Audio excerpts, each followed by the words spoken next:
그런데 강태준, 그가 감히 내게 연락을 해왔다. 떨리는 손으로 봉투를 뜯었다. 안에는 고급스러운 청첩장 한 장이 들어있었다. 아들 강지혁의 결혼식에 소중한 분들을 모십니다. 아들. 그래, 그에겐 아들이 있었다. 그가 나와의 모든 것을 부정하고 지켜냈던 그의 완벽한 가정의 산물. 그 아이가 벌써 결혼할 나이가 되었구나. 시간은 그렇게 흘렀다. 나만 빼고 모든 것이 제자리를 찾아 흘러갔다. 청첩장을 든 손이 부들부들 떨렸다. 분노인가? 아니면 억울함인가? 그것도 아니면 이 모든 세월이 무상하다는 허탈함인가? 사장님? 오늘 새로 들어온 책 정리.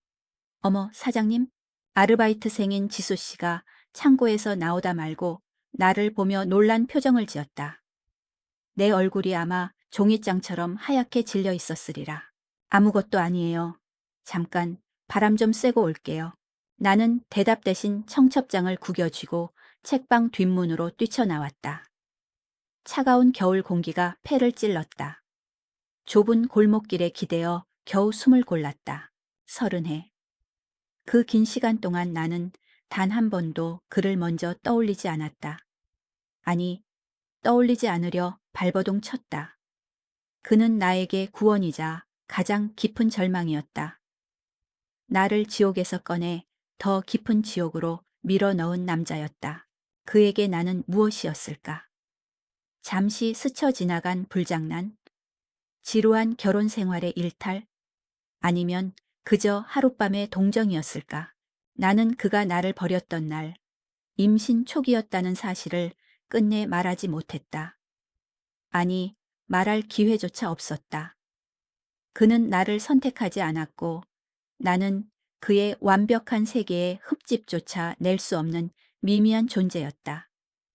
그날 이후 나는 아이도 잃고 사랑도 잃고 나 자신도 잃었다.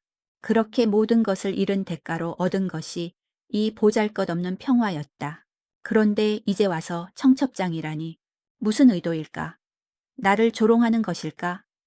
아니면 이서연이라는 여자가 자신의 인생에 존재했었다는 사실조차 완전히 잊어버린 것일까? 어쩌면 후자일지도 모른다. 그는 그런 사람이었다. 자신에게 불필요한 것은 가차없이 잘라내고 뒤돌아보지 않는 남자. 나는 구겨진 청첩장을 폈다. 그의 이름, 강태준. 그리고 그 옆에 나란히 적힌 그의 아내, 유수진의 이름. 여전히 부부였다. 재계의 완벽한 커플. 허수음이 났다. 25에 나는 그를 신이라 믿었다. 천박한 졸부에게 팔려갈 운명에서 나를 구해준 왕자님이라고.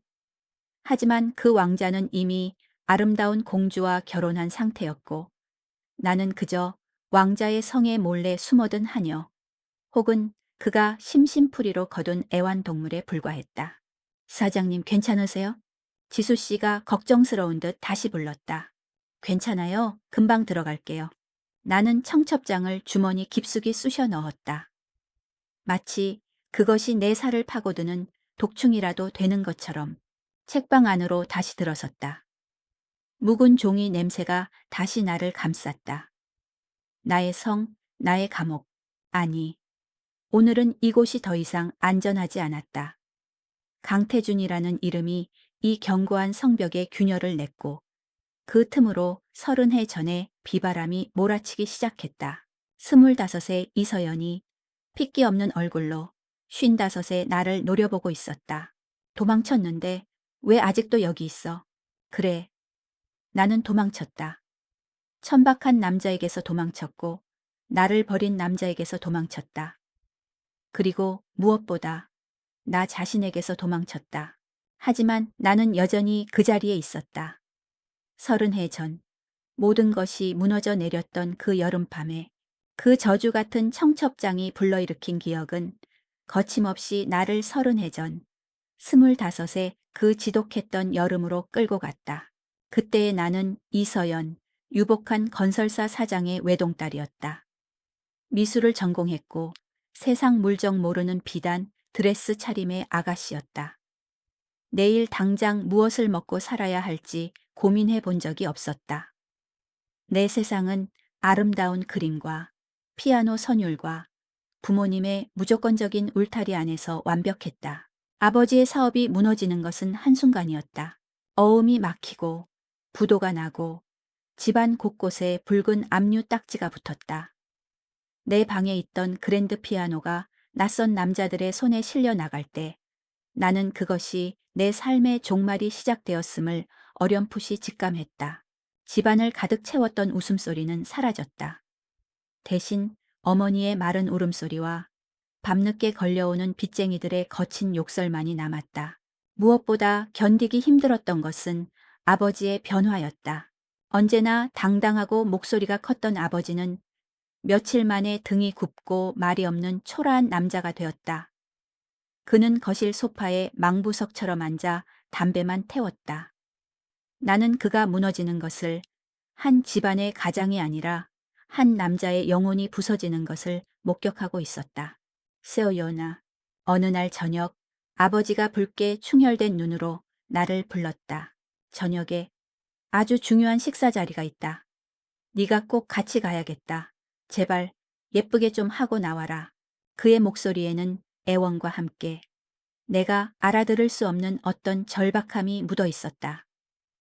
어머니는 옆에서 말없이 눈물만 훔치고 있었다. 불길한 예감이 등줄기를 타고 흘렀다. 우리가 도착한 곳은 번쩍이는 넌사인으로 가득한 고급 한정식집의 룸이었다. 하지만 그 화려함은 천박했다. 금박을 바른 벽지와 자극적인 향 냄새가 역겨웠다. 그리고 그 남자가 앉아 있었다. 마동철. 아버지 회사의 가장 큰 채권자이자 최근 몇 년간 부동산 투기로 졸부가 된 남자.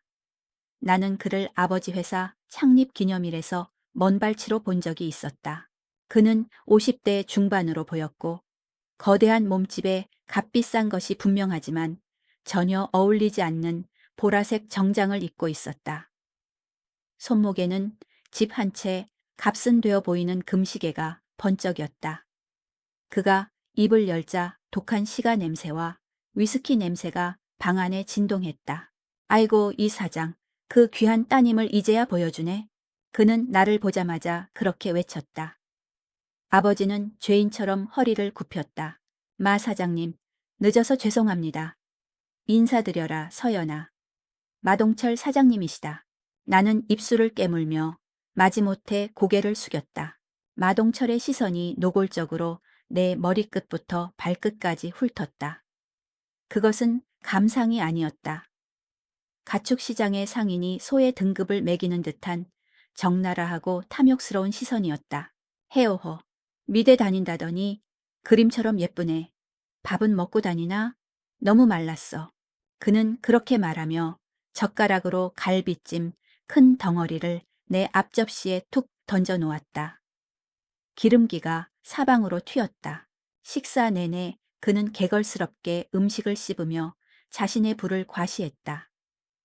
강남에 빌딩이 몇 채고 이번에 새로 산 외제차가 어떻고. 아버지는 비굴할 정도로 맞장구를 쳤고 어머니는 얼굴이 하얗게 질린 채 물만 들이켰다. 나는 음식이 목구멍으로 넘어가지 않았다. 그가 내뱉는 천박한 농담과 그가 음식을 씹을 때 내는 질척이는 소리, 그리고 나를 향한 끈적한 시선에 속이 메스꺼웠다.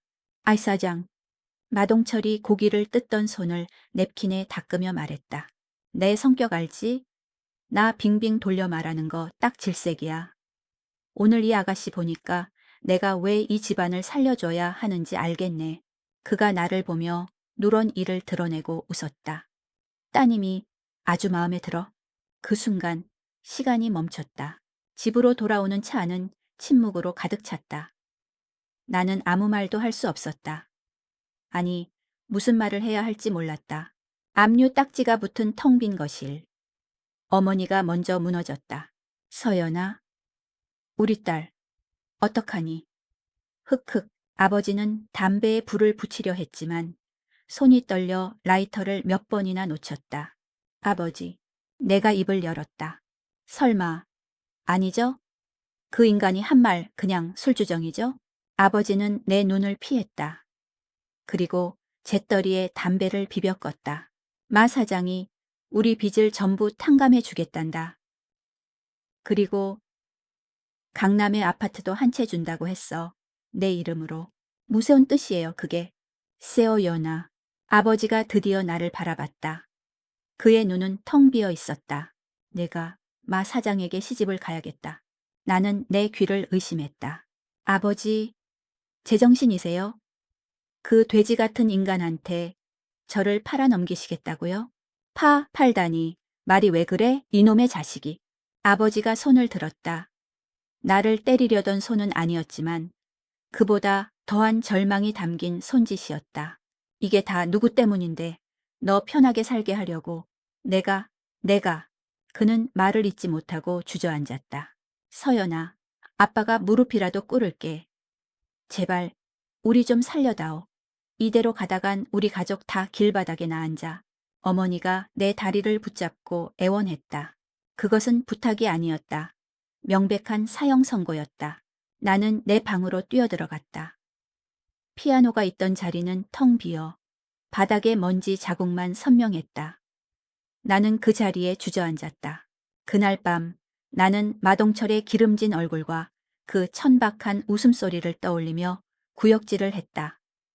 내 몸에 그의 냄새가 밴 것 같았다. 나는 팔려가는 것이었다. 내 부모에 의해. 창밖은 칠흑처럼 어두웠다. 빗방울이 하나둘 창문을 때리기 시작했다. 나는 그 빗소리를 들으며 결심했다. 여기서 이대로 썩어 죽거나 아니면 도망치거나. 결심은 섰다. 하지만 그것은 용기가 아니었다. 단지 마동철이라는 인간과 한 방에서 숨을 쉬어야 한다는 끔찍한 공포가 집을 나섰을 때 마주할 미지의 공포를 겨우 앞질렀을 뿐이었다. 그날 밤 나는 부모님이 잠들기를 기다렸다. 빚쟁이들에게 시달리고 나를 팔아넘길 궁리를 하느라 지친 것인지 두 분은 일찍 잠자리에 들었다. 집은 무덤처럼 고요했다. 나는 숨을 죽인 채 작은 가방에 닥치는 대로 옷가지를 쑤셔 넣었다. 손이 덜덜 떨려 지퍼조차 제대로 올릴 수 없었다. 그리고 잠시 망설이다. 어머니의 화장대 서랍을 열었다. 그곳엔 아직 압류 딱지가 붙지 않은 어머니가 마지막까지 숨겨둔 작은 폐물함이 있었다. 이것은 절도였다. 하지만 그들은 나를 팔았다. 이것은 내 몸값의 일부 혹은 내가 받아야 할 최소한의 생존 자금이라 스스로를 합리화했다. 진주 목걸이, 다이아몬드 귀걸이 한 쌍, 그리고 얼마 남지 않은 현금. 그것이 25해 동안 딸로 살아온 내 가치의 전부였다. 새벽 2시. 창밖을 때리던 빗줄기는 폭풍우가 되어 있었다. 천둥이 치는 소리에 맞춰 나는 낡은 현관문이 삐걱거리는 소리가 묻히기를 바라며 문고리를 돌렸다. 객, 심장이 멎는 듯했다. 하지만 아무도 깨어나지 않았다. 나는 신발을 손에 들고 맨발로 차가운 대리석 현관을 빠져나왔다. 그리고 비바람이 몰아치는 어둠 속으로 뛰어들었다. 나는 달렸다. 목적지 없이. 부유했던 우리 동네는 낯설고 적대적인 괴물처럼 나를 노려봤다.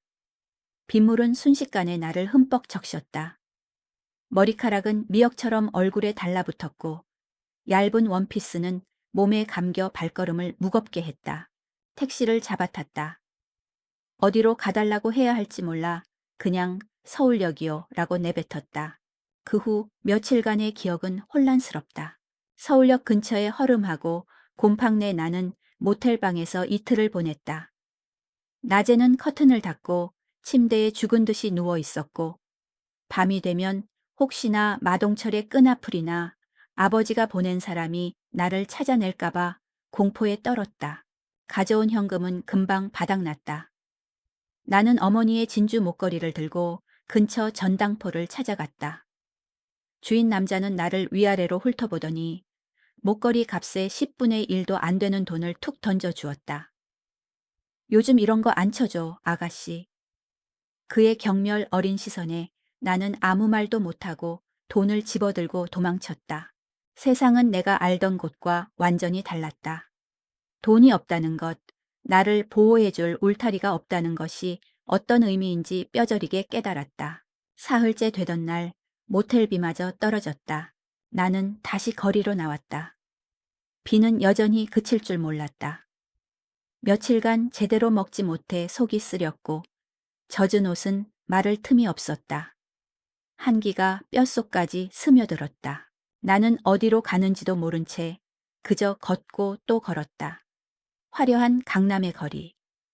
30년 전에도 그곳은 불야성이었다. 사람들은 좋은 차를 타고 좋은 옷을 입고 값비싼 레스토랑에서 웃고 떠들었다. 바로 며칠 전까지의 내 모습이었다. 하지만 지금 나는 그들과 다른 세상에 속해 있었다. 나는 그들의 화려함을 비추는 더럽고 젖은 보도블록의 일부일 뿐이었다. 허기와 탈진으로 머리가 어지러웠다. 눈앞이 흐려지고 자동차 헤드라이트 불빛이 혜성처럼 꼬리를 그리며 번졌다. 그때였다. 끽! 귀를 찢는 날카로운 마찰음과 함께 내 몸이 공중으로 붕 떴다가 차가운 아스팔트 바닥으로 내동댕이 쳐졌다. 아니, 부딪히기 직전에 차가 멈췄고 나는 그저 놀라 넘어진 것이었다. 쿵! 무릎에서 타는 듯한 통증이 느껴졌다. 운전석 문이 거칠게 열리는 소리가 났다. 나는 고개를 들었다. 욕설이 날아올 것이라 생각했다. 마동철처럼 배를 내밀고 눈 똑바로 뜨고 다녀 라고 소리칠 줄 알았다. 대신 잘 닦인 검은색 구두 한 켤레가 내 시야에 들어왔다. 괜찮습니까? 낮고 침착한 목소리였다. 그것은 분노가 아닌 걱정이었다. 남자가 내 앞에 쪼그려 앉으며 검은색 우산을 내게로 기울였다. 순식간에 빗줄기가 멎었다. 어디 다친 데는 없어요? 일어설 수 있겠습니까? 나는 대답 대신 그를 멍하니 바라봤다. 어둠과 비에 가려 얼굴이 잘 보이지 않았지만 그는 단정한 정장 차림이었고 그에게서는 마동철의 독한 시가 냄새 대신 비 냄새와 섞인 옅은 샌달우드 향이 났다. 그가 내게 손을 내밀었다. 크고 깨끗하고 따뜻해 보이는 손이었다. 나는 망설이다가 그 손을 잡았다. 그는 가볍게 나를 일으켜 세웠다. 일어서는 순간 참았던 모든 것이 터져 나왔다. 공포, 서러움, 절망. 나는 어린아이처럼 아스팔트 위에서 목 놓아 울기 시작했다. 남자는 당황한 듯 잠시 말이 없다가 이내 작게 한숨을 쉬었다. 그리고 그는 자신의 코트를 벗어 비에 젖어 덜덜 떨고 있는 내 어깨에 걸쳐 주었다. 이러다 큰일 나겠습니다. 일단 채 타요. 그의 코트는 믿을 수 없을 만큼 따뜻하고 컸다. 저는 갈곳이 울음 섞인 내 목소리가 빗소리에 묻혔다. 그제야 남자는 나를 제대로 바라보는 듯했다. 며칠 굶은 행사액, 젖어버린 원피스, 공포에 질린 내 눈을 우선 병원부터 갑시다. 무릎이 까진 것 같군요. 그는 검은색 고급 세단의 조수석 문을 열어주었다. 나는 홀린 듯 채 올라탔다. 부드러운 가죽 시트가 젖은 내 몸을 감쌌다.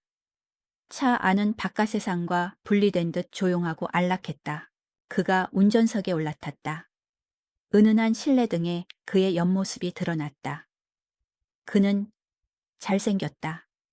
하지만 그보다 더 강렬하게 다가온 것은 그의 분위기였다. 냉정할 정도로 침착하고 모든 것이 정돈된 듯한 느낌. 그는 내게 아무것도 묻지 않았다. 이름도 나이도 왜 비를 맞고 있었는지도. 그저 차를 몰아 가까운 병원 응급실로 향했다. 나는 그의 코트를 움켜쥔 채 낯선 남자의 옆자리에 앉아 있었다.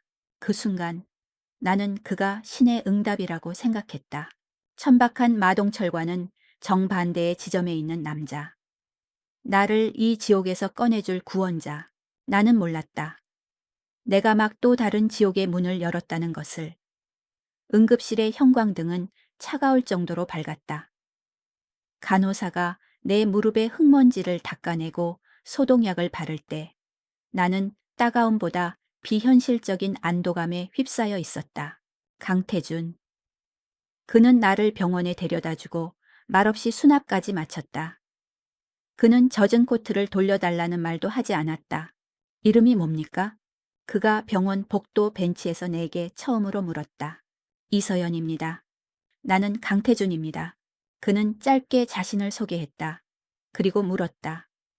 이 늦은 시간에 젖은 옷을 입고 돌아갈 곳은 없어 보이는군요.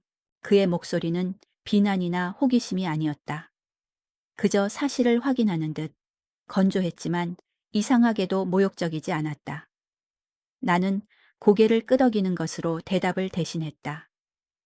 부모님이 나를 팔아넘기려 했다는 말을, 그 추악한 진실을 이 깨끗한 남자 앞에서 차마 꺼낼 수 없었다. 그는 나를 호텔이 아닌 강남의 한적한 곳에 위치한 깨끗한 오피스텔로 데려갔다.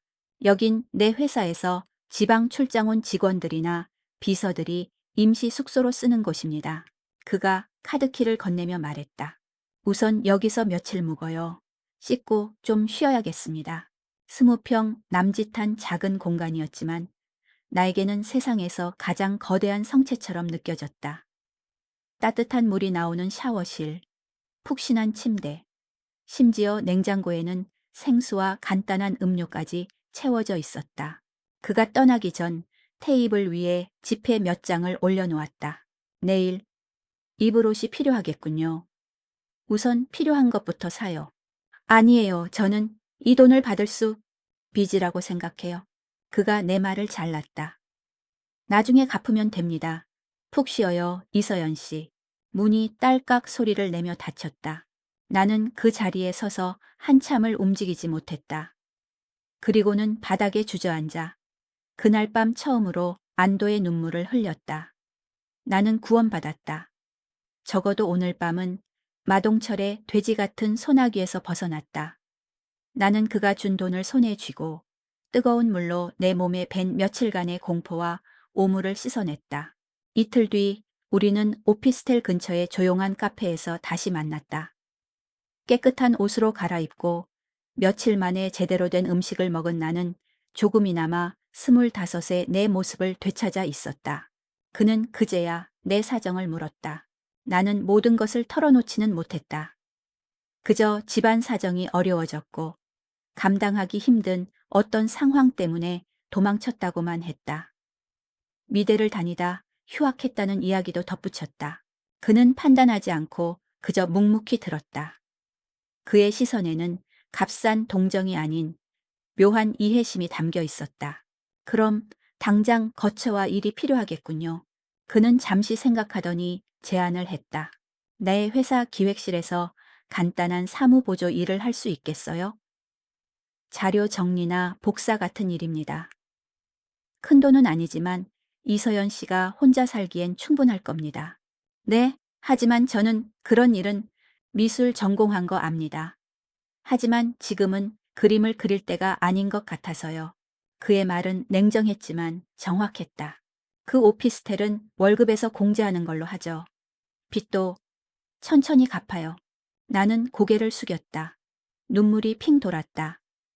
감사합니다. 정말 감사합니다, 대표님. 그때 나는 그가 강태준이라는 이름의 평범한 남자가 아니라 작지 않은 회사의 대표라는 것을 처음 알았다. 그는 내게 은인이었다. 칠흑 같은 절망 속에서 나를 건져 올린 유일한 빛이었다. 나는 그의 회사 JNT 홀딩스 기획전략실의 말단 계약직 사원이 되었다. 일은 단순했다. 서류를 복사하고 커피를 타고 회의 자료를 준비했다. 미대생의 자존심 같은 것은 사치였다. 나는 이곳에서 버텨야 했다. 나는 사무실에서 그를 대표님이라고 불렀다. 그는 수많은 직원에 둘러싸여 있었고 늘 바빠 보였다. 그는 나를 특별히 아는 척하지 않았지만 그것이 오히려 나를 편안하게 했다. 나는 그저 그의 거대한 세계에 속한 눈에 띄지 않는 작은 부속품이 되고 싶었다. 하지만 내 마음은 그렇게 단순하지 않았다. 그를 향한 감사는 곧 존경이 되었고 존경은 나도 모르는 사이 사랑으로 변해갔다. 마동철의 천박함과 비교할수록 강태준의 지적인 말투, 절제된 매너, 그리고 일에 몰두하는 모습은 치명적으로 매력적이었다. 나는 그를 숭배하기 시작했다. 그리고 그 역시 나를 그저 사무보조 여직원으로만 대하지 않았다. 일주일에 한두 번 퇴근 시간이 지났을 무렵 그에게서 문자가 왔다. 오늘 저녁 시간 괜찮아요? 우리는 회사의 다른 사람들이 모르는 조용하고 고급스러운 레스토랑에서 만났다. 그곳은 내가 예전에 부모님과 함께나 드나들던 그런 곳이었다. 그는 내 이야기를 들어주었다. 내가 좋아했던 화가들, 내가 그리고 싶었던 그림들, 그리고 마침내 내가 도망쳐야만 했던 그 돼지 같은 남자에 대해서도. 그는 내 말을 듣고 분노하거나 놀라지 않았다. 그저 와인잔을 천천히 돌리며 낮게 말했다. 그런 끔찍한 일을 겪었군요. 많이 힘들었겠습니다. 그 한마디에 나는 부모에게조차 받지 못했던 위로를 받았다. 그는 나를 팔려갈 뻔한 여자가 아니라 끔찍한 일을 겪은 사람으로 봐주었다. 그는 가끔 자신의 이야기를 했다. 일의 중압감, 정상에 있다는 것의 외로움. 나도 가끔 이 모든 걸 다 버리고 아무도 모르는 곳으로 도망치고 싶을 때가 있습니다. 서연 씨. 그가 나를 이서연 씨가 아닌 서연 씨라고 부르기 시작했을 때 나는 그가 나를 특별하게 생각한다고 믿었다. 나만이 그의 고독을 이해할 수 있다고 착각했다. 나는 다시 살아있음을 느꼈다. 나는 월급을 털어 새 옷을 샀고 화장을 했다. 더 이상 도망자가 아니었다. 나는 강태준 대표가 비밀리에 만나는 특별한 여자였다. 나는 오피스텔에서 그의 연락만을 기다렸다. 그가 부르면 언제든 달려갈 준비가 되어 있었다. 내 삶은 다시 한 남자에게 종속되었다. 하지만 이번에는 끔찍한 희생이 아니라 달콤한 구원이라고 그렇게 굳게 믿었다. 물론 이상한 점은 있었다. 우리의 만남은 언제나 평일 늦은 저녁이었고 그가 내 오피스텔에 온 적은 단 한 번도 없었다. 그리고 주말이면 그는 마치 이 세상에 존재하지 않는 사람처럼 연락이 두절되었다. 나는 애써 그 찜찜한 사실을 무시했다. 빛이 너무 밝으면 그림자가 생기는 것은 당연하다고 생각했다. 시간이 흐르면서 내가 애써 무시했던 균열들이 선명해지기 시작했다. 주말이면 그는 유령처럼 사라졌다. 금요일 저녁, 주말 잘 보내요 라는 다정한 문자를 끝으로 그는 월요일 아침 9시가 되기 전까지 내 세상에 존재하지 않았다. 처음에는 그저 바쁜 사람이려니 했다. 재계에서 주목받는 젊은 대표, 처리해야 할 일, 만나야 할 사람이 얼마나 많을까. 나는 그의 완벽한 세계를 방해하고 싶지 않은 배려심 깊은 연인이라고 스스로를 속였다. 그의 휴대전화는 언제나 액정이 바닥을 향해 놓여 있었다. 나와 함께 있을 때 전화가 울리면 그는 발신자를 확인하고는 언제나 받지 않거나 미안해요, 업무 전화라 라며 밖으로 나가서 받았다. 나는 그의 사생활을 존중한다고 생각했다. 나를 구원해준 남자에 대한 최소한의 예의라고. 그 달콤한 꿈에서 나를 깨운 것은 역설적이게도 일요일 오후의 지독한 감기 몸살이었다. 혼자 오피스텔에 누워 끙끙 앓던 나는 서러움이 복받쳐 그에게 전화를 걸었다. 주말에는 연락하지 말라는 그의 암묵적인 규칙을 어긴 것은 그때가 처음이었다. 신호음이 한 번 울리다 고객님의 사정으로 라며 음성 사서함으로 넘어갔다. 그는 내 전화를 끊어버린 것이었다. 그리고 1시간이 지났을까. 그에게서 전화가 걸려왔다. 무슨 일 있어요, 서연 씨? 그의 목소리는 내가 알던 다정함이 아니었다. 날카롭고 차가웠다. 아니, 그냥 너무 아파서. 딱 수화기 너머로 잠시 침묵이 흘렀다. 그리고 아주 희미하게 어린아이의 웃음소리 같은 것이 들렸다. 주말에는 급한 일 아니면 연락하지 말아 달라고 했을 텐데요. 약 사서 먹고 푹 쉬어요. 월요일에 봅시다. 전화는 일방적으로 끊겼다. 나는 텅 빈 방에서 열에 들뜬 채로 그가 뱉어낸 차가운 단어들을 곱씹었다. 급한 일. 나는 그에게 급한 일이 아니었던 것이다. 그날 밤 나는 처음으로 그와의 관계에 대해 의심을 품었다. 그리고 진실은 가장 평범한 얼굴로 내게 다가왔다. 다음 날 숙취처럼 남은 몸살을 이끌고 출근하던 길이었다. 회사 근처 대형 서점에 들러 따뜻한 차라도 한 잔 마실 생각이었다. 나는 계산대 옆 잡지 매대를 무심코 훑어보았다.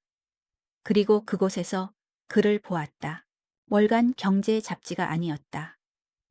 여성들이 주로 보는 상류층의 라이프 스타일을 다루는 럭셔리 월간지였다. 그달의 표지 인물, JNT 홀딩스 대표 강태준. 그는 날카로운 비즈니스 정장이 아닌 부드러운 캐시미어 스웨터를 입고 있었다. 그리고 그는 웃고 있었다. 내가 한 번도 본 적 없는 편안하고 행복해 보이는 미소였다. 그의 곁에는 한 여자가 있었다. 나는 숨이 멎었다. 그 여자는 내가 지금껏 본 어떤 사람보다도 우아했다. 화려하게 꾸미지 않았음에도 불구하고 그녀의 모든 것에서는 오래된 부의 여유와 기품이 흘러넘쳤다. 그녀 역시 그를 보며 단아하게 웃고 있었다. 그리고 그들 위로 찍힌 거대하고 잔인한 헤드라인.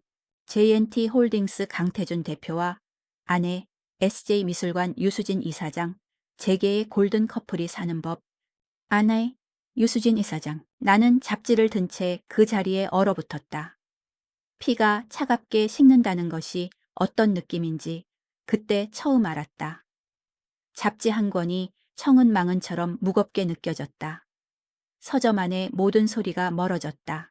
나는 홀린 듯 잡지를 사서 내 오피스텔로, 나의 안전 가옥으로 도망쳐 돌아왔다. 문이 닫히자마자 나는 바닥에 주저앉아 기사를 읽고 또 읽었다. 기사는 그들의 완벽한 삶을 찬양했다. 두 사람의 만남은 정략 결혼이었으나 서로에 대한 깊은 존경과 신뢰를 바탕으로 재계에서 가장 이상적인 파트너십을 구축했다는 내용이었다. 유수진. 그녀는 SJ그룹 유 회장의 외동딸이었다. 그녀가 운영하는 미술관은 강태준의 JNT 홀딩스가 가장 크게 후원하고 있었다. 그들의 결혼은 사랑이 아니라 거대한 비즈니스 동맹이었다. 기사에는 그들의 아들 이야기도 있었다. 주말이면 아들 지혁 군과 함께 시간을 보내는 자상한 아빠, 강태준 대표. 주말, 아들, 자상한 아빠. 모든 조각이 끔찍한 그림으로 맞춰졌다. 그가 주말마다 사라졌던 이유. 내 전화를 끊어버렸던 그날, 수화기 너머로 들렸던 아이의 웃음소리. 그가 나를 절대 그의 집 근처로는 데려가지 않았던 이유. 그렇다면 나는 무엇인가? 그의 고독을 이해해 주는 유일한 사람? 그가 압박감에서 벗어날 수 있는 도피처? 아니었다. 나는 불륜상대였다. 총각 행세하는 유부남에게 속은 멍청하고 어린 여자. 가정 파괴범. 나는 그를 총재님이 하사하신 아내를 둔 사람, 즉 유부남이라고 인식하지 못했다. 나는 그를 구원자, 한, 은인으로만 보았다. 그 총재님이 하사하신 아내라는 이미지는 대중에게 비치는 그의 모습, 즉 완벽한 남편의 이미지였다. 나는 구역질이 났다. 마동철은 나를 돈으로 사려 했다. 그는 천박하고 노골적이었다.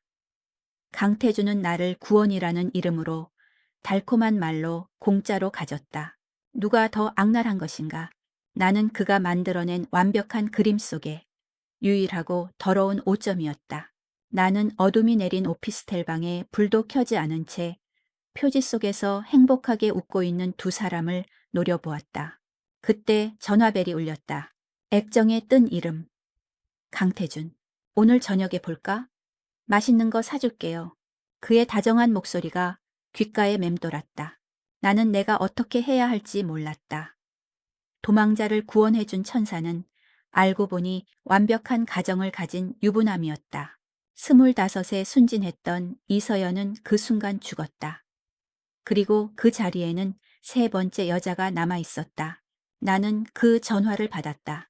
목소리가 나오지 않았다. 침묵으로 네라는 대답을 대신했다. 우리는 늘 만나던 그 비밀스러운 레스토랑, 가장 구석진 자리에서 마주 앉았다. 그는 내가 좋아하는 와인을 주문하려다. 내 굳은 표정을 보고는 손을 멈췄다. 무슨 일 있어요? 안 좋아 보이네. 나는 대답 대신 가방에서 그 잡지를 꺼내 테이블 위로 밀었다. 그가 사준 값비싼 가죽 가방이었다. 그의 시선이 표지에 머물렀다. 완벽한 남편처럼 웃고 있는 자신의 얼굴. 그리고 그 옆에 완벽한 아내. 그의 표정이 순간 굳어졌다. 그가 늘 유지하던 여유롭고 침착한 가면이 처음으로 깨지는 순간을 나는 목격했다. 뭐죠? 내 목소리가 얼음장처럼 차갑게 갈라져 나왔다. 재계의 골든 커플. 자상한 아빠. 주말마다 아들과 시간을 보내는 강태준 씨. 나는 처음으로 그를 대표님이나 태준 씨가 아닌 낯선 사람처럼 불렀다. 그는 잠시 말이 없었다. 와인잔만 만지작거렸다. 그리고 그가 입을 열었을 때 그는 부인하지 않았다. 미안해요. 언젠가는 말해야 한다고 생각했어. 언젠가요? 내가 이 잡지를 보지 못했다면 영원히 말하지 않았겠죠. 이스여연 씨. 그가 내 손을 잡으려 했지만 내가 손을 피했다. 유수진 이사장과는 당신이 생각하는 그런 관계 아니야. 그것은 세상 모든 유부남들이 내연녀에게 하는 가장 진부하고 이기적인 변명이었다. 55의 나는 그 사실을 알지만 25의 나는 그 변명을 간절히 믿고 싶었다. 유리는 비즈니스 파트너로 만났어요. SJ그룹과 우리 JNT 홀딩스의 결합이었지. 남자와 여자의 결합이 아니었어. 그 사람도 나도 서로에게 기대하는 건 오직 사업적인 성공뿐이야. 거기엔 사랑 같은 건 없어. 그는 내 눈을 똑바로 바라보며 말했다. 그의 눈은 간절했다. 그럼 왜 말하지 않았어요? 왜 나를 속였어요? 두려웠어. 당신을 잃을까봐 두려웠어. 그가 내민 이유는 너무나 달콤해서 오히려 잔인했다. 서연 씨. 그가 다시 내 손을 이번에는 단단히 붙잡았다. 내가 숨을 쉴 수 있는 곳은 당신 앞뿐이야. 그 완벽한 가정, 완벽한 남편이라는 감옥 속에서 나는 매일 죽어가고 있었어. 일, 책임, 기대. 그 모든 게 나를 질식시켰어. 그의 목소리는 진심처럼 들렸다. 아니, 나는 그것이 진심이기를 필사적으로 바랐다. 당신을 만난 건 내 인생의 유일한 구원이었어. 당신마저 나를 떠나면 나는 다시 그 감옥으로 돌아가야 해. 나한테는 당신이 필요해. 나는 그 손을 뿌리쳐야 했다. 그의 뺨에 와인을 끼얹고 그가 사준 옷과 가방을 전부 돌려주고 당장 이 지옥 같은 관계를 끝내야 했다. 하지만 나는 그럴 수 없었다. 나는 이미 모든 것을 잃은 여자였다. 나를 팔아넘긴 가족, 돌아갈 집, 무너진 미래. 강태주는 내게 남은 유일한 동아줄이었다. 그가 구원이든 악마의 유혹이든 나는 그 줄을 놓을 힘이 없었다. 그를 잃는다는 것은 다시 그 비 오는 거리로 어쩌면 마동철의 소나기로 돌아가야 한다는 것을 의미했다. 나는 그를 잃는 것이 두려웠다. 그럼 나는 뭐예요? 눈물이 터져 나왔다. 그가 나를 끌어당겨 안았다. 레스토랑 구석진 자리에서 나는 유부남의 품에 안겨 울었다. 당신은 나를 살게 하는 사람이야, 서연아. 나는 그날 밤 그의 손을 놓지 않았다. 그렇게 나는 스스로 지옥문을 열고 들어갔다. 그날 이후 우리의 관계는 미묘하게 변했다. 구원이라는 순수함의 외피는 벗겨지고 거래라는 노골적인 속내가 드러났다. 물론 우리는 그것을 여전히 사랑이라고 불렀다. 그는 나를 더 좋은 곳으로 옮겼다. 한강이 내려다 보이는 보안이 철저한 최고급 주상복합 오피스텔이었다. 그는 더 안전한 곳이라고 했다. 그것은 그의 아내로부터 나를 숨기기에 더 안전한 곳이라는 뜻이었다. 조이의 선물들이 쏟아지기 시작했다. 그는 내게 값비싼 명품 가방을 사주었고 내가 예전에 입던 것보다 더 화려한 옷들을 사주었다. 다이아몬드 목걸이도 선물했다. 나는 그 모든 것을 받았다. 그것은 죄책감을 덜기 위한 그의 보상이었고 나는 그것을 사랑의 증표라고 애써 나 자신을 속였다. 나는 내가 경멸스러웠다. 마동철은 나를 아내라는 이름으로 사려고 했다. 강태준은 나를 사랑이라는 이름으로 사들였다. 결국 나는 팔린 것이었다. 더 세련되고 더 비싼 값에. 하지만 동시에 나는 그가 주는 안락함과 쾌락을 즐기고 있었다. 나는 이중 생활을 시작했다. 낮에는 회사에서 조용히 서류를 나르는 계약직 이서연. 밤에는 아무도 모르는 고급 오피스텔에서 재벌의 남자를 기다리는 그의 비밀스러운 여자. 거짓말이 일상이 되었다. 동료들이 내 가방을 보며 서연 씨, 부자 남자친구 생겼나 봐? 라고 농담을 던지면 나는 아니에요. 그냥 부모님이 라며 말을 흐렸다. 나를 팔아넘긴 부모님을 방패막이로 삼는 나는 그렇게까지 망가져 있었다. 죄책감과 쾌락은 그림자처럼 붙어 다녔다. 그와의 미래는 짜릿했지만 동시에 늘 두려웠다. 혹시나 아는 사람을 마주칠까봐, 혹시나 그의 아내가 들이닥칠까봐 나는 내가 새로 이사온 한강이 내려다 보이는 이 화려한 감옥에 갇혔다. 그가 사준 값비싼 선물들로 가득 찬 방 안에서 나는 그가 오기만을 기다렸다. 나는 모든 것을 가졌지만 정작 나 자신은 아무것도 갖지 못했다. 그것은 아주 달콤한 독이었고 나는 생존을 위해 기꺼이 그 독을 매일 밤 마셨다. 나는 그 화려한 감옥 안에서 위태로운 행복에 중독되어 갔다. 강태준이 주는 달콤한 독은 내 이성을 마비시켰고 나는 내가 불륜녀라는 사실을 언젠가 이 모든 것이 끝날 것이라는 사실을 잊으려 애썼다. 그 위태로운 평화를 깬 것은 내가 지옥에서조차 잊고 싶었던 과거, 바로 마동철이었다. 그날은 늦게 퇴근하던 밤이었다. 최고급 오피스텔의 1층 로비, 자동문이 열리는 순간 나는 그 자리에 얼어붙었다. 내 앞을 가로막고 선 거대한 그림자, 싸구려 향수와 독한 담배 냄새. 오랜만이네 이서연 아가씨, 마동철이었다. 그는 여전히 어울리지 않는 비싼 정장을 입고 있었지만 예전의 그 돼지 같은 얼굴에는 경멸과 함께 모든 것을 안다는 듯한 역겨운 승리감이 번들거렸다.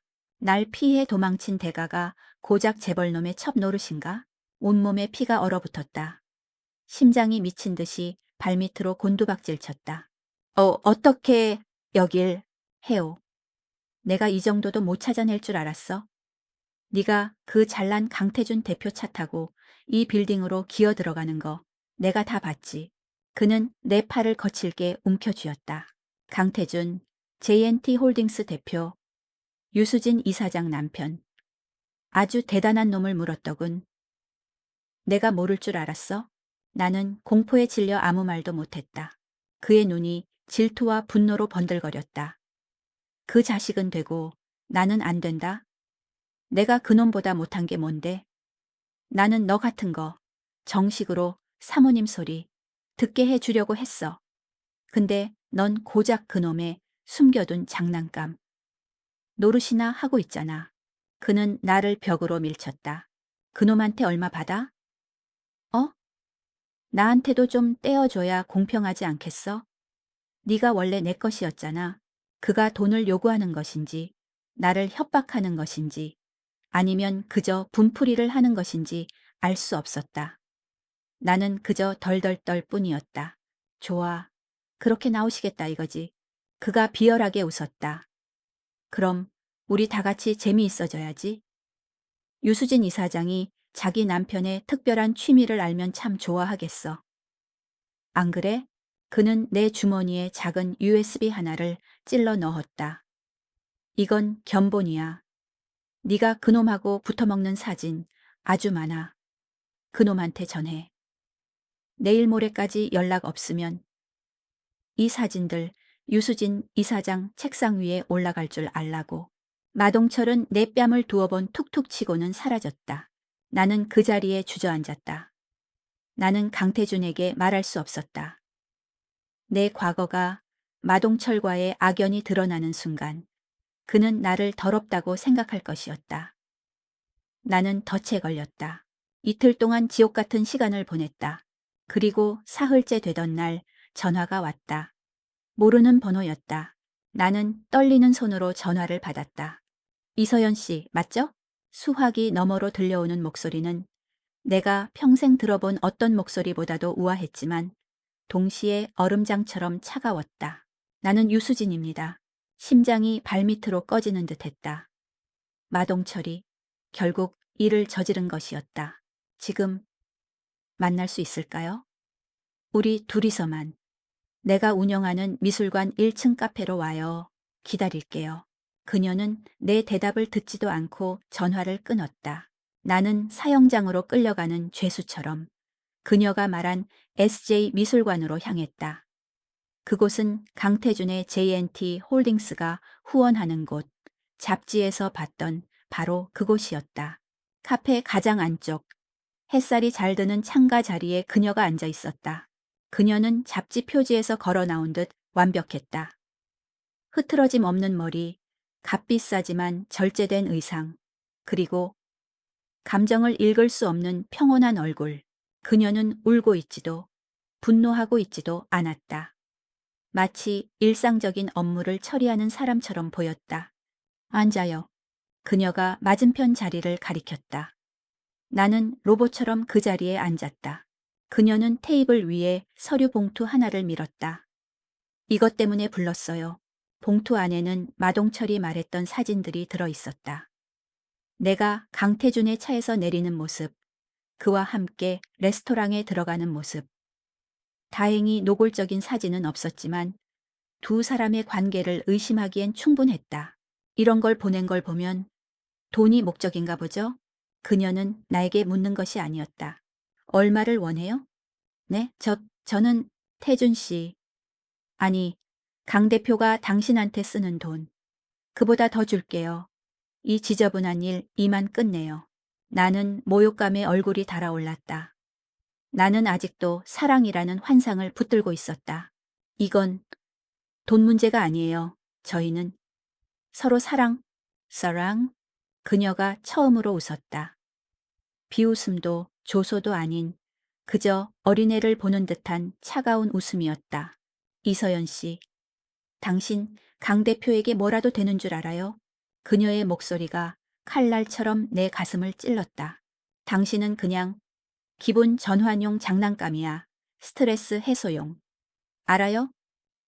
남편이 밖에서 무슨 짓을 하든 나는 상관 안 해요. 재벌가 남자들 다 그러니까. 하지만 일 처리는 깨끗하게 해야지. 그녀가 핸드백에서 수표첩을 꺼냈다. 당신 전에도 몇 명 있었어요. 당신이 처음 아니라고. 그 여자들은 다들 조용히 돈 받고 사라졌어. 차이점이 있다면 당신은 좀 지저분하게 얽혔다는 거? 그녀가 마동철이 보낸 사진을 가리켰다. 그녀의 말은 사실이었다. 나만이 그의 유일한 구원이라던 내 믿음은 가장 처참한 방식으로 부서졌다. 나는 처음도 아니었고 특별하지도 않았다. 그녀가 만년필로 숫자를 적어 내려갔다. 그리고 수표 한 장을 찢어 내 앞으로 밀었다. 이 정도면 당신을 협박한 그 남자 입막음하고 당신이 멀리 떠나서 새 출발하는데 충분할 거예요. 그것은 내가 평생 만져볼 수도 없는 천문학적인 액수였다. 이 돈 받고 당장 내일이라도 떠나요. 강 대표에게는 내가 말할 테니 다시는 연락할 생각도 마요. 그게 당신을 위해서도 좋을 거야. 현실의 따귀는 이보다 더 아플 수 없었다. 나는 그제야 깨달았다. 나는 마동철에게서 도망친 게 아니었다. 그저 더 비싼 값을 쳐주는 더 세련된 주인에게로 옮겨갔을 뿐이었다. 그리고 이제 나는 그 주인마저 귀찮게 하는 불량품이 되어 폐기 처분되는 것이었다. 내 손이 수표 위에서 떨리고 있었다.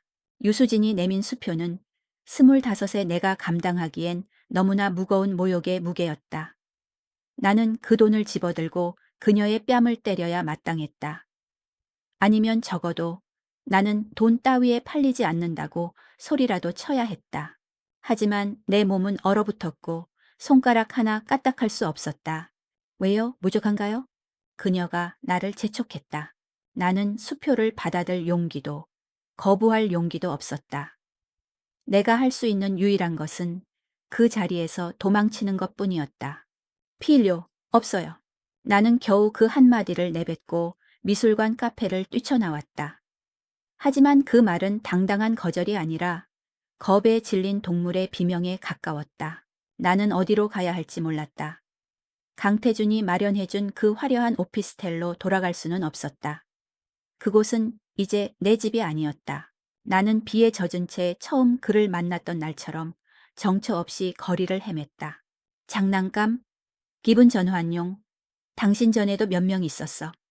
유수진의 목소리가 귓가에서 메아리쳤다. 나를 살게 하는 사람이라던 그의 고백은 나를 무덤 속으로 밀어넣는 주문이 되었다. 나는 공중전화 박스를 발견하고 덜덜 떨리는 손으로 동전을 넣었다. 그리고 단 하나의 번호, 강태준의 번호를 눌렀다.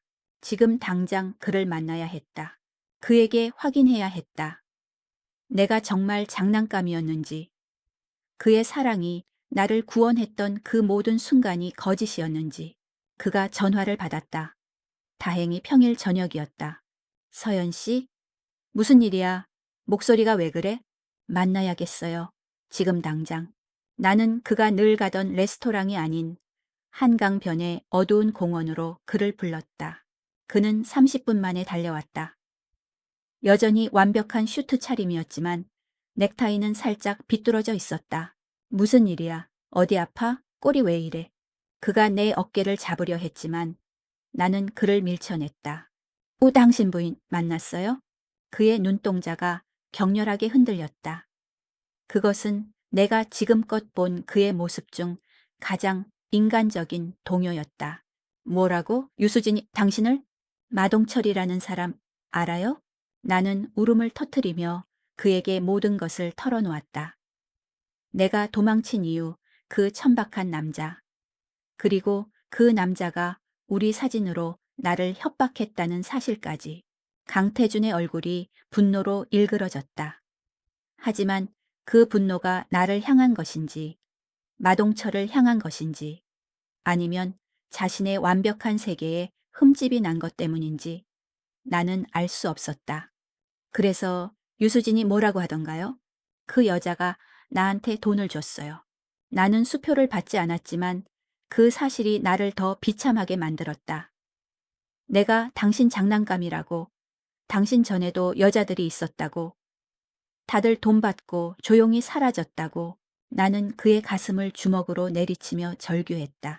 말해봐요. 사실이야. 나 그냥 당신 기분 전환용이었어. 나를 구원해 준 게 아니라 그냥 갖고 논 거였냐고. 나는 그가 부인해 주기를 바랐다. 아니야, 서연아. 넌 달라. 넌 정말 사랑했어. 그렇게 말해주기를 간절히 기도했다. 강태준은 나를 붙잡았다. 그리고 한참 동안 말이 없었다. 그의 침묵은 그 어떤 끔찍한 대답보다도 더 잔인한 긍정이었다. 미안해 스어연아. 그가 마침내 입을 열었다. 처음부터 이렇게 될 줄은 몰랐어. 당신을 만났을 때 나는 정말 숨통이 트이는 것 같았어. 그럼 사랑이 아니었어? 사랑했어. 그가 말했다. 하지만 그 사랑이라는 단어는 너무나 가볍고 공허하게 들렸다. 내 방식대로 사랑했어. 하지만 난 내 가정을 깰 수 없어. 가정. 그가 그 단어를 입에 올리는 순간 나는 내가 낄 자리는 어디에도 없다는 것을 깨달았다. 유수진은 내 사업의 동반자야. SJ그룹 없이는 지금의 나도 없어. 난 그 모든 걸 버릴 수 없어. 그는 나를 선택하지 않았다. 아니, 애초에 나는 선택지에 있지도 않았다. 그는 나를 버리는 것이 아니었다. 그저 제자리로 돌아가는 것뿐이었다. 나는 그가 잠시 머물렀던 일탈이었으니까. 마동철 그 자식은 내가 처리할게. 다시는 당신 앞에 나타나지 못하게 하겠어. 그는 마지막까지 대표님다웠다. 문제 해결사. 그리고 이게 내가 당신한테 해줄 수 있는 마지막이야. 그가 품 안에서 봉투 하나를 꺼냈다. 두툼한 돈 봉투였다. 유수진이 내밀었던 수표와 본질적으로 다르지 않았다. 이거 받고 멀리 떠나. 아무도 당신 모르는 곳으로 가서 새 출발해. 나는 그 봉투를 쳐다봤다. 구원의 대가. 사랑의 값. 내 25해의 몸값. 나는 허수음을 터뜨렸다. 마동철은 나를 사려다 실패했다. 유수진은 나를 돈으로 쫓아내려 했다. 그리고 강태준. 내가 유일하게 사랑했던 그는 나를 돈으로 버리고 있었다. 결국 나는 돈이었다. 나는 그가 내민 봉투를 받아들었다. 그리고 그의 뺨을 내리쳤다. 짝! 소리는 크지 않았지만 그 순간 한강의 모든 소리가 멈춘 것 같았다. 그는 맞은 뺨을 감싸쥐고 나를 바라봤다. 놀란 표정이었다. 나는 돈 봉투를 그의 얼굴에 집어던졌다. 지폐 몇 장이 바람에 흩날려 어두운 강물 위로 떨어졌다. 당신들 다 똑같아. 마동철이나 당신 부인이나 강태준 당신이나 다 똑같은 쓰레기들이야. 나는 비명을 지르며 그에게서 돌아섰다. 다시는 내 앞에 나타나지 마. 나는 달렸다. 내가 처음 서울에 도착했던 그 밤처럼 울면서 달렸다. 나는 천박한 남자에게서 도망쳐 더 세련된 악마의 품에 안겼다. 그 악마는 내게 구원이라는 이름의 독을 먹였고 나는 기꺼이 그것을 마셨다. 이제 나는 빈손이었다. 마동철에게서 도가져온 폐물도, 강태준이 준 화려한 선물들도, 그리고 내 마음마저도 나는 모든 것을 잃었다. 아니, 애초에 가진 것이 아무것도 없었다. 나는 그날 밤 한강의 차가운 바람을 맞으며 밤새도록 걸었다. 내가 어디로 가는지, 무엇을 해야 하는지 몰랐다. 머릿속은 텅 비어 있었다. 날이 밝아올 무렵 나는 마지막으로 그 오피스텔에 들렀다. 더 이상 내 집이 아니었다. 그곳은 강태준이 잠시 연극을 하기 위해 빌린 무대 세트였고 나는 여주인공인 줄 알았던 바보 같은 대역 배우였다. 나는 그가 사준 모든 것을 두고 나왔다. 값비싼 옷, 가방, 보석. 그것들은 사랑의 증표가 아니라 내 치욕의 증거였다. 나는 내가 도망쳐 나올 때 입었던 낡은 원피스 하나만을 걸친 채 그 화려한 감옥을 빠져나왔다. 나는 회사로 가. 내 책상 위에 사직서와 오피스텔 카드키를 올려두었다. 아무에게도 작별 인사를 하지 않았다. 나는 다시 빈손이 되었다. 마동철에게서 도망쳤던 그날보다 더 철저하게 아무것도 남지 않았다. 나는 여관방보다 더 싼 서울역 근처의 쪽방촌으로 기어 들어갔다. 여러 사람이 공동으로 쓰는 화장실, 곰팡내가 진동하는 한 사람만 겨우 누울 수 있는 작은 방. 그곳이 내 새로운 현실이었다. 그때부터였을 것이다. 속이 계속 메스꺼웠다. 처음에는 며칠간 굶다가 갑자기 싼 음식을 먹어서 혹은 이 모든 끔찍한 스트레스 때문이라고 생각했다. 하지만 헛구역질은 멈추지 않았다. 나는 혹시나 하는, 아니, 절대로 아니기를 바라는 마음으로 약국에서 테스트기를 샀다. 쪽방의 어두운 정우 불빛 아래 선명하게 떠오른 두 줄. 나는 기쁘지도 두렵지도 않았다. 그저 멍했다. 강태준의 아이였다. 그가 나를 장난감이라고 생각했던 그 밤들의 결과물. 나를 돈으로 버리려 했던 남자의 아이. 신은 나를 어디까지 비웃으려는 걸까? 나는 전화기를 붙들고 수백 번 망설였다. 그에게 연락할까? 이 아이를 빌미로 그를 붙잡을까? 아니, 유수진이 그랬던 것처럼 더 큰 돈을 뜯어낼까? 하지만 나는 그럴 수 없었다. 나는 이 아이마저 그 더러운 거래의 수단으로 만들고 싶지 않았다. 유수진은 돈으로 나를 쫓아냈고 강태주는 돈으로 나를 버렸다. 이 아이까지 돈과 엮이게 할 수는 없었다. 이 아이는 강태준의 아이가 아니었다. 그냥 내 아이였다.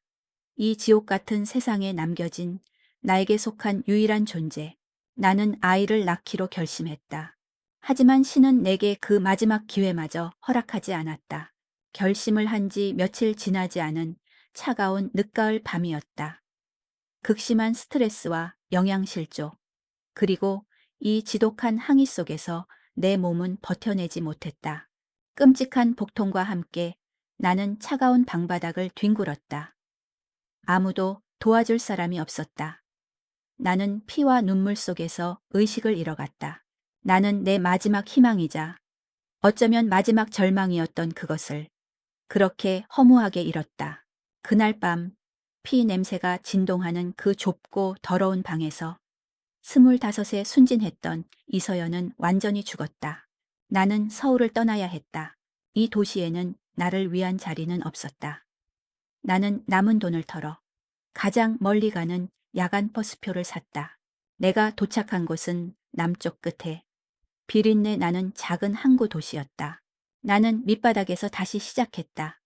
이름도 과거도 버렸다. 아침에는 생선시장에서 생선 내장을 땄고 저녁에는 허름한 24시간 식당에서 서빙을 했다. 그림을 그리고 피아노를 치던 내 고왔던 손은 생선 비늘과 억센 그릇들에 긁혀 흉터투성이가 되었다. 나는 독하게 돈을 모았다. 나는 아무도 믿지 않았다. 남자들은 여전히 내게 접근했지만 나는 얼음장 같은 눈빛으로 그들을 밀어냈다. 내 마음은 그날 밤 쪽방촌에서 아이와 함께 얼어붙어 버렸다. 사랑은 사치였다.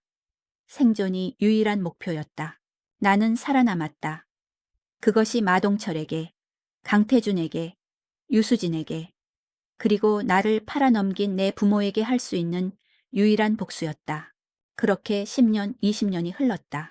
나는 공장에서 화학약품 냄새를 맡으며 일했고 건설 현장에서 먼지를 마시며 자벽부로도 일했다. 젊음은 사라졌고 얼굴에는 주름이 패였다. 그리고 마침내 나는 내 성을 살 수 있는 돈을 모았다. 나는 다시 서울로 돌아왔다. 하지만 화려한 강남이 아니었다. 재개발이 멈춘 잊힌 동네, 사람들이 찾지 않는 변두리였다. 나는 그곳에 망해가던 헌책방을 샀다. 사람들은 왜 하필 헌책방이냐고 물었지만 나는 대답하지 않았다. 책은 조용했다. 책은 나를 판단하지 않았다. 책은 나를 배신하지 않았다. 그 묵은 종이 냄새는 그 어떤 값비싼 향수보다도 나를 안심시켰다. 나는 책방 이름을 오래된 숲이라고 지었다. 아무도 나를 찾을 수 없는 나만의 깊은 숲. 나는 이 헌책방이라는 성을 쌓기 위해 내 인생의 가장 빛나야 할 절반을 바쳤다. 그렇게 25세 이서연은 죽고 55세 헌책방 주인 이서연이 태어났다. 나는 헌책방, 나의 오래된 숲에 앉아 있다. 나무 책상 위에는 30해의 시간을 건너온 이제는 조각난 그 청첩장이 놓여 있다. 나는 지난 몇 시간 동안 25세 이서연이 겪었던 그 지옥 같은 기억의 강을 다시 건너왔다. 강지혁, 청첩장에 적힌 그 아들의 이름. 잡지 기사에서 봤던 사랑 없는 결혼의 산물. 그 아이도 이렇게 자라 결혼을 한다. 그 아이는 강태준이 나를 그리고 내 아이를 버리고 지켜낸 그의 완벽한 세계의 증거이자 상속자였다. 그는 왜 내게 이것을 보냈을까? 30해 만에 이 잊힌 이름, 잊힌 주소로. 단순한 과시일까? 나는 네가 없어도 이렇게 잘 살고 아들까지 장가 보낸다는? 아니면 뒤늦은 죄책감의 발로일까? 나도 너를 기억하고 있다는 시시한 신호일까? 어쩌면 그는 나를 젊은 날에 잊지 못할 추억 정도로 미화하고 있는지도 모른다. 자신의 완벽한 인생에 잠시 스쳐 지나간 격정적이었지만 어쩔 수 없이 헤어져야 했던 비련의 여주인공으로. 그것이 가장 역겨웠다. 그에게 나는 추억일지 몰라도 내게 그는 내 삶을 통째로 무너뜨린 파멸이었다. 나는 찢어진 청첩장 조각들을 집어들었다. 최고급 상아색 종이의 차가운 감촉. 나는 잠시 상상해 보았다. 내가 이 청첩장을 받고 가장 좋은 옷을 차려입고 그 화려한 결혼식장에 나타난다면 30해 만에 마주한 강태준. 그리고 그의 완벽한 아내 유수진. 그들은 나를 알아볼까? 25의 절망에 찼던 여자가 아니라 55의 헌책방 주인으로 늙어버린 나를. 아니, 나는 작게 웃었다. 그들의 완벽한 연극에 나는 더 이상 관객이 될 생각도 무대 소품이 될 생각도 없었다. 나는 내 인생의 그 챕터를 내 손으로 닫아야 했다. 나는 청첩장 조각들을 쓰레기통에 털어 넣었다. 나는 가지 않을 것이다. 자리에서 일어나 낡은 나무 창가로 다가갔다. 어느새 창밖에는 비가 내리기 시작했다. 30해 전의 그 폭풍우가 아니라 모든 것을 조용히 적시는 차가운 가을 비였다. 또 비가 온다. 30해 전 그 비는 내게 강태준이라는 거짓된 구원을 데려왔다. 그리고 30해가 지난 지금 이 차가운 비는 내게 영원한 고독의 평화를 확인시켜준다. 나는 마동철에게서 도망쳤다. 그는 내 몸을 원했다. 나는 강태준에게 안겼다. 그는 내 영혼을 원했다. 그 천박한 졸부는 나를 아내라는 이름으로 소유하려 했다. 그 세련된 총수는 나를 사랑이라는 이름으로 감금하려 했다. 결국 나는 둘 다 잃었다. 내 몸은 세월 속에서 늙어갔고 내 영혼은 그날 밤 아이를 잃었던 그 차가운 쪽방에서 얼어붙었다. 남은 것은 무엇인가? 나는 빗물이 흐르는 창문에 비친 내 모습을 바라보았다. 깊게 팬 주름, 무감각해진 눈빛, 남은 것은 나 자신. 늙고 공허하지만 적어도 그 누구의 소유물도 아닌 온전한 나 자신이었다. 나는 살아남았다. 그것으로 충분했다. 달랭. 책방 문에 달린 작은 종이 울렸다. 비를 피해 들어온 손님이었다. 나는 창가에서 몸을 돌렸다. 내 얼굴에는 더 이상 25의 절망도 30해의 원망도 남아있지 않았다. 여서 오세요. 오래된 숲입니다. 30해였다. 내가 25의 이서연이라는 여자를 내 가슴 깊은 곳에 묻어버린 지. 그런데 오늘 강태준이 보낸 얇은 종이 한 장이 그 무덤을 파헤쳤다. 아침 9시 낡은 헌책방의 나무 문을 밀고 들어오는 차가운 공기와 함께 우편 배달부가 봉투 하나를 건네고 갔다. 평소의 고지서나 광고지와는 다른 빳빳하고 결이 고운 상아색 봉투였다. 발신인 주소는 낯설었지만 그 아래 찍힌 이름은 내 심장을 먹게 하기에 충분했다. 강태준. 손이 가늘게 떨렸다. 마치 전기에 감전된 것처럼 손끝이 저려왔다. 책방 안을 가득 채우던 묵은 종이 냄새, 잉크 냄새, 그리고 먼지 냄새가 거짓말처럼 한순간에 사라졌다. 대신 30해 전, 그 지독했던 여름밤의 비 냄새와 피 냄새가 역류해 올라왔다. 나는 55의 이서연이다. 서울 변두리 재개발이 멈춘 오래된 동네에서 오래된 숲이라는 이름의 헌책방을 운영한다.